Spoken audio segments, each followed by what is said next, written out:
multi-races here. We have other races. We have the Chinese. We have the Indian. You know, who's got. Who are Malaysians? Yeah. Well, like Malaysians, yes. I mean, it's a multi-races, multi-religion. You know, we celebrate all the religious festivals in Malaysia. We celebrate Christmas. We celebrate Deepavali. We celebrate Chinese New Year and everything. You know, although Islam is the main religion, right?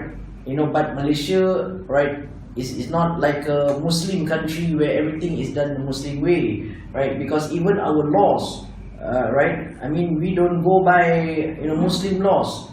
It's only family law that is governed. For a Muslim, it's only family law that is applicable to a Muslim under Sharia. But like for me, I'm a Muslim, right? But the federal laws that I follow is actually not the Muslim law, right? It is actually the federal law of the company which is applicable to everyone, right? But when it comes to family law, I have to follow the Sharia law, right? So only the part of the family law, right? I have to follow Sharia.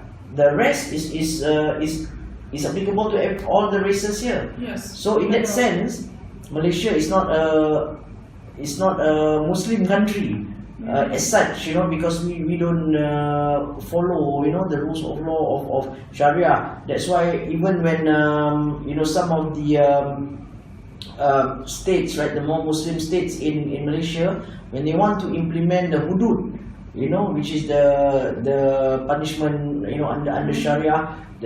We get a lot of people who are against that idea because.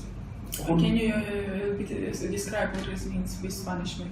How it's? I mean, it's criminal punishment. Like under Islam, right? If you steal, then you get your hands chopped off. Yes, this is right. Yeah. You say you. So still not. Right. So.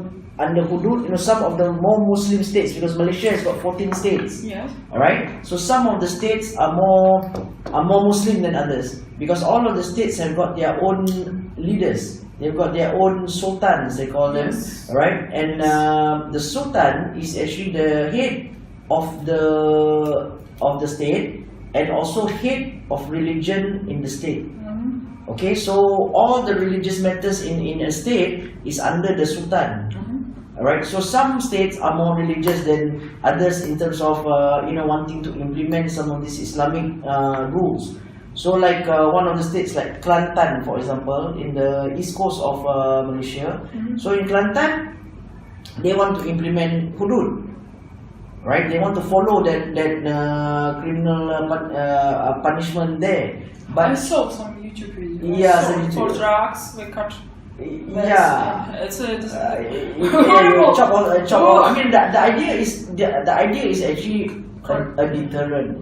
A deterrent is so that when you want to go and steal, you remember that my hand is going to be chopped off. Therefore I'm not going to steal. I mean that's the idea. It's not because Islam is so mean as to be chopping people's hands.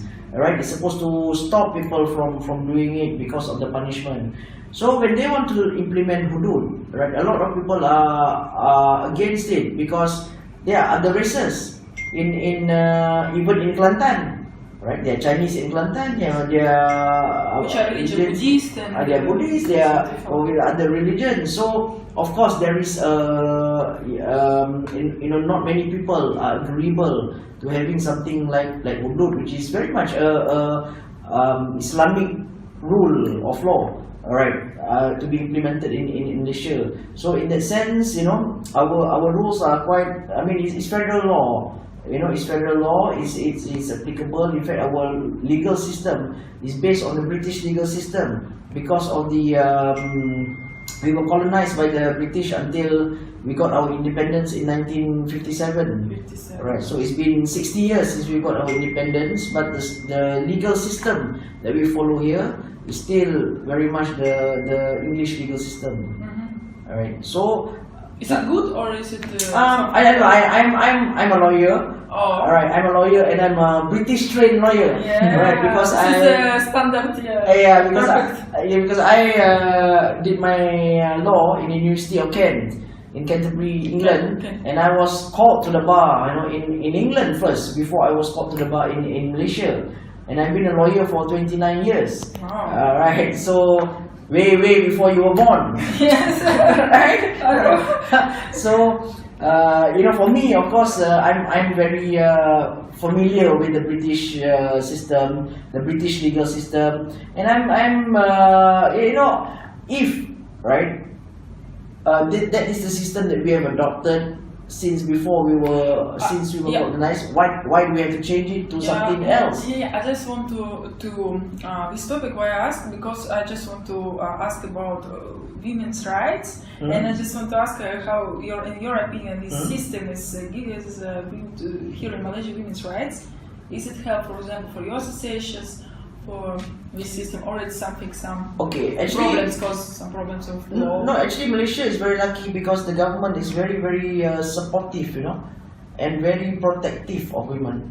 Right, we have a Ministry of Women, Family and Community Development, which not many other countries have. Examples, please. Right, the Ministry of Women to take care of women, right, from the womb to the tomb. That means, from the time when a woman is, comes into this world until she dies, right, the Ministry of Women is taking care, of all the welfare, at any stage. That means, if you are in this world as a baby, right, if you are an abandoned baby, then the Ministry of Women will have something to some of these rules and regulations, for this, right? Then when you grow older, you go to school, or suddenly you get sexually abused in school, something will, the Ministry of Women will have something to protect you there, right? Then when you become a working woman and you become a wife, alright, then if your husband abuses you, and you get old, and then you are like nobody's taking care of you, and the welfare needs to come in, every step of the way. Oh, that's great. Every step of the way, the Ministry of Women has got something to protect, a woman from, baby until she dies. Right? So in that sense, Malaysia, I mean, we are very lucky. Of course, sometimes we hear a lot of these things about abandoned babies and Abandoned, it means abortion. No, abandoned means that they throw the baby away. Somebody. They give birth and they But I thought Muslim country it's not happening. Like for example in Russia, women doesn't have money or scared to treat about this baby, they just throw it. Somebody take to children. I thought in Muslim people even adopt children a lot and don't. No, I mean, of course, there's a lot of people out there who want children. Alright, but I guess the people who, these people who abandon their babies, I mean, they're just trying to get an easy way out, and think about it anymore, right? So they just place the baby wherever. There's been a lot of cases.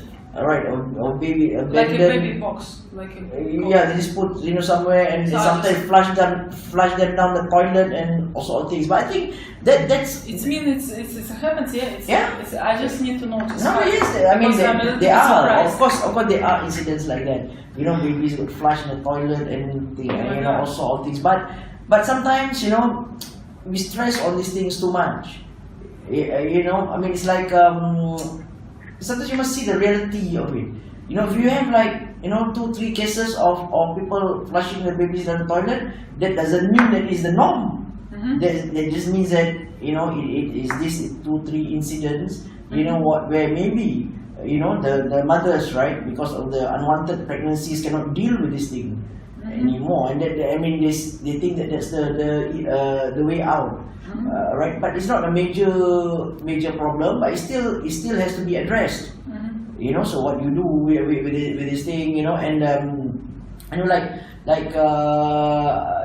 lot of cases of single mothers, right? I mean, single mothers who are left, to take care of their children, right? When the husband is irresponsible, that means after the divorce. Right, they don't provide any money at all, for the mothers and the children. That in Malaysia is a very big thing. As in the government, right? The government does a lot of things to take care of the single mothers. For example, how we help with single mother? Sorry? How the ministry help with single mother? Okay, so the single mothers, one thing is of course the in terms of money that's given, to single mothers, right? And then in terms of an opportunity for a career, like sometimes the government will give some funds for single mothers, for them to start a business, for them, from home especially. Say, they know how to bake, they can bake very well, or they can sew very well. So the government will give some funds for these women, for the single mothers to start, a cottage industry, right? Which means, you're doing something from home, so that they can, start a business and get some income for the family, because they take care of the family. And if you come from a family, if your mother is a single mother, even when you go to school, you can get some assistance. So there's a lot of help from the government, for single mothers. And I think that, sometimes you think about women. I mean, like I sometimes when I talk about women, I don't like to talk about women as like the weaker sex. I don't like to talk about all these issues. It's changing stereotypes. Yeah, it's changing the mind of. Yeah, because I find that when people talk about women, they like to talk about women who got divorced and women who are like single, who are like abused by their husband. They talk about women with all the problems that we have. Like for me, I prefer sometimes to talk about the more positive aspect of women. Of course. Right? Because we talk too much about single women and all this. It sounds as if we're not doing very well.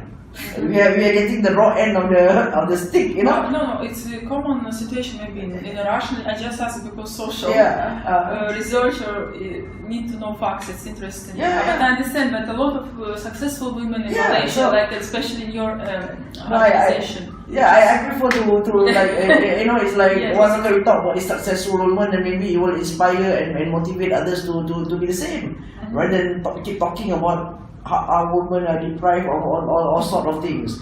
Because now you see the population of Malaysia. I mean, we have 30 million population now, right? Half of them are women. Now it's nearly a 50-50 thing, right? And in the higher educational institutions, right, like the universities, right, 68% are women. For the undergraduates, 68% are women. So it's even more than the ratio of the population. So now when we talk about women, actually it's not even a gender thing anymore, because we need to empower the women. We need to do something for the women, because the women are like half of the population. If you don't do anything for the women, right, then somewhere along the line, right, Malaysia is going to be suffering, because they're not going to get, right, they cannot capitalize on the human resource, right? Because you have 50-50, anyway, women who are not working, you have women who are single mothers, battered wives and all that, also who are suffering from something or the other. So who's gonna be the leaders? Who's gonna get the good jobs and run the country? So we're going to be run by people who are not as qualified, right? And that's not good for Malaysia, for the country.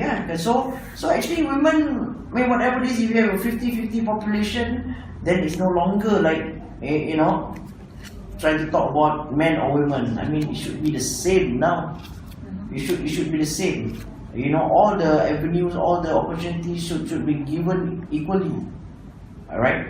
And although in Malaysia, the government tries to be fair in this, but still we have this, although equal pay is under our constitution, women are supposed to get equal pay to men. But of course, in reality, it doesn't happen.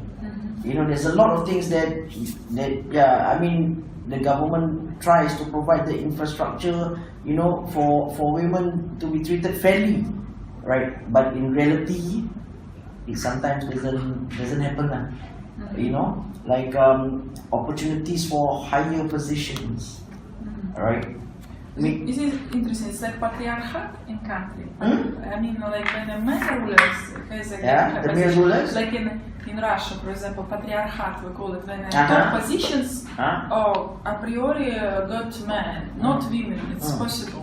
Yeah, but why is that? Like in politics, right? Women, I mean, women members of parliament is not even 10%. It's terrible. Right, and women in sitting in the board of directors of public listed companies, right, is only about 12%. You know, so that's bad. You know, considering that our population has got 50% women, right? I mean, that's bad. So why is that? You know, and as I said just now, right? I mean, women are smart. That's why they can get to universities and all that. So how come they don't get, you know, to be the leaders? How come they don't get these high up positions? All right. So you know that sometimes what they say, the answer to that, they always say one thing is that, of course, women have got. I mean, there are other choices. I mean, a lot of women in Malaysia, our problem is that a lot of women, when they start a family, they get off the career, you know, and they never come back. In fact, in Malaysia, that's a problem. In other countries, if you see the graph in other countries, you know, they will, after they finish, you know, reproducing, they will come back after the families. I mean, after the kids are or in some yes, in Japan and all that. When the kids are bigger, then they come back and join back the, you know, and start back their